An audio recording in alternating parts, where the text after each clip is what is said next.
Hello दोस्तों, स्वागत है आपका मेरी YouTube channel sparkle with jenny में। तो आज है ना, मैंने जालीदार खमन वाली रेसिपी शेयर करने वाली हूँ आप लोगों के साथ। तो वीडियो को पूरा देखना। तो सबसे पहले क्या करना है, 1 कप पानी ले लेना है। अच्छे से नाप के ही सब कुछ चीज़ लेनी है। उसके बाद उसमें 1 टेबलस्पून नींबू के फूल आते हैं ना, साइट्रिक एसिड, वो डालना है, नींबू के फूल।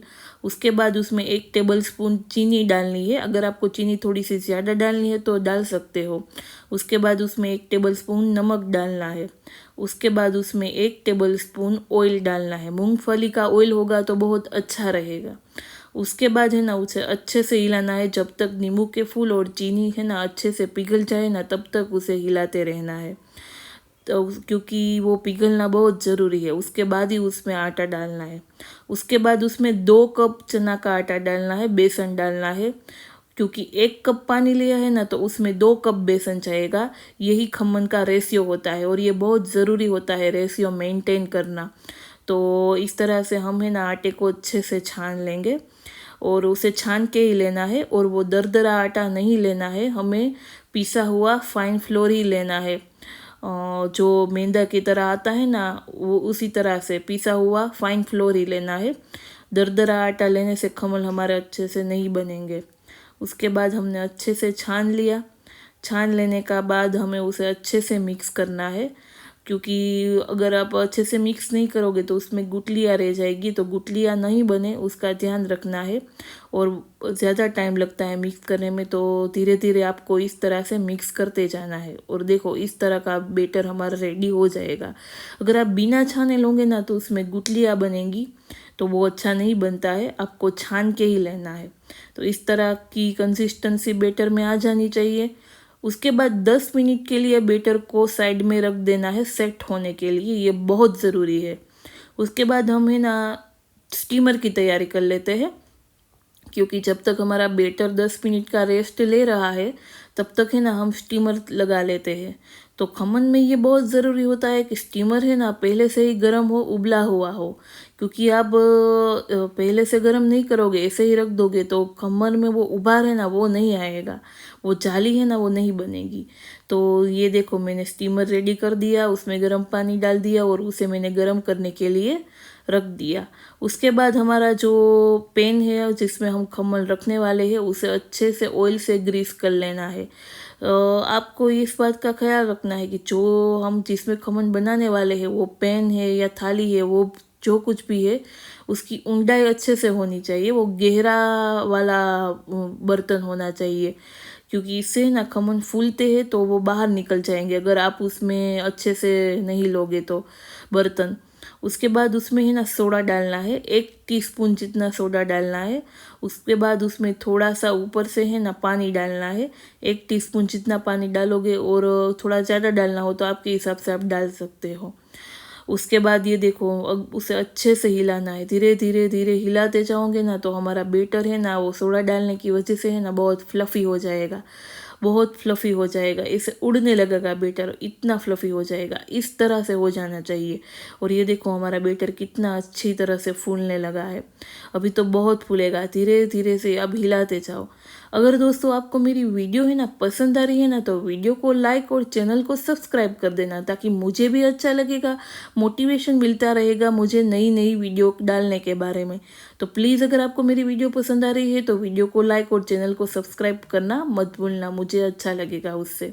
उसके बाद ये देखो, हमारा बेटर इस तरह से रेडी हो गया है। हमें तुरंत उसे पैन में डाल देना है। हमें सोडा डालने के बाद बिल्कुल भी देरी नहीं करनी है बेटर को सेट करने में। तो ये देखो, मैं अभी इसे पैन में डाल रही हूँ, अच्छे से डाल देना है और पूरा का पूरा बेटर डाल देना है। पूरा का पूरा बेटर डालने के बाद हमें उसे थोड़ा सा है ना टैप करना है इस तरह से, ताकि उसमें थोड़ी सी जो एयर हो वो निकल जाए। बस थोड़ा सा ही करना है, ज़्यादा नहीं। उसके बाद ये देखो, हमारा स्टीमर भी रेडी हो गया है। स्टीमर रेडी होने के बाद हमें उसमें ये हमारा ढोकला रख देना है। इस तरह से ढोकला रखने के बाद हमें उसमें है ना स्टीमर को ऊपर से ढक देना है। स्टीमर को ऊपर से ढकने देने के बाद हमें 20 से 25 मिनट तक खमन को पकाना है।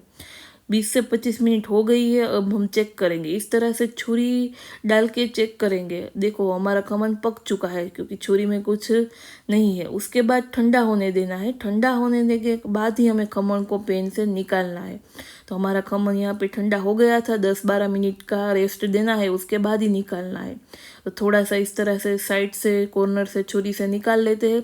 उसके बाद हम इस तरह से डिश ली है मैंने, उसमें थोड़ा सा उल्टा करेंगे और थोड़ा सा टैप करेंगे इस तरह से, तो हमारा खमन है ना वो निकल जाएगा। और ये देखो हमारा खमन निकल गया। और देखो कितना अच्छा बना है, स्पॉन्जी बना है। देख के ही पता चलता है कि कितना स्पॉन्जी और अच्छा खमन बना है। ठीक है, तो हमें बस कुछ नहीं करना है, अब उसे ठंडा करने के लिए थोड़ी देर रख देना है। उसके बाद हम उसे काट लेंगे, धीरे धीरे से छुरी से काट लेना है। और आप काट रहे हैं तभी देख सकते हो कि कितनी स्पॉन्जीनेस है खमन में और कितनी अच्छी तरह से वो कट रहा है। बहुत अच्छा खमन बनता है इस तरह से, लेकिन छोटी छोटी जो टिप्स और ट्रिक्स है ना वो याद रखनी पड़ती है। और ना हमारा खमन बाहर जो मिलता है इस तरह का ही बहुत अच्छा बनता है घर पे ही। लेकिन हमें उसमें क्या, एक तो वो चीज़ याद रखनी है कि अगर आपने 1 कप पानी लिया है तो 2 कप बेसन लेना है। 1:2 का रेशियो ही मेंटेन होना चाहिए। और कुछ भी ऊंच नीच हो जाएगी तो चलता है, लेकिन पानी और बेसन के रेशियो में कुछ फ़र्क नहीं आना चाहिए, और ये खास ध्यान रखना है।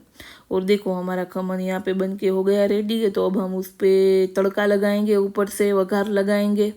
तो सबसे पहले मैंने ये गैस चालू कर लिया और उसमें वघार करने के लिए ये तपीला रख दिया। और उसके बाद उसमें थोड़ा सा हम तेल डालेंगे, और तेल गरम करने के बाद हम उसमें राई और ज़ीरा का वघार करेंगे। तो तेल हमारा गरम हो चुका है, तो उसमें हम राई और ज़ीरा डालेंगे और थोड़ा सा जीरा डालेंगे, उसे पकने देंगे। उसके बाद उसमें हम कटी हुई मिर्च भी डालेंगे।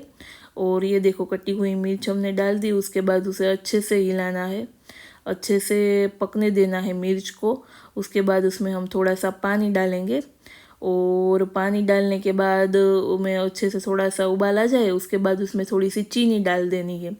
और चीनी डालने के बाद जब तक चीनी पिघले तब तक हमें इस वघार को पकाना है, क्योंकि चीनी को पिघलाना बहुत ज़रूरी है। तो देखो हमारी यहाँ पे चीनी पिघल गई है, तो हमारा वघार बन के हो गया है रेडी। अब गैस बंद करके उसे थोड़ी देर ठंडा होने देना है, क्योंकि गरम वघार आप खमन पे डालोगे ना तो खमन बहुत डेलिकेट होता है, वो पिघल जाएगा।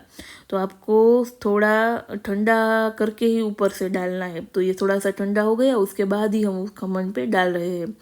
और पूरा का पूरा नहीं डाल देना है, थोड़ा थोड़ा थोड़ा करके इस तरह से डालना है।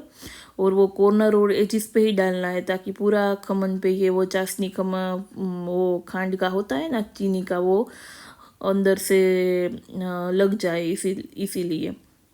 उसके बाद ये देखो इस तरह से छुरी से भी आप इस तरह से कर सकते हो, ताकि वो पूरा का पूरा चाशनी अंदर पिघल जाए और चला जाए।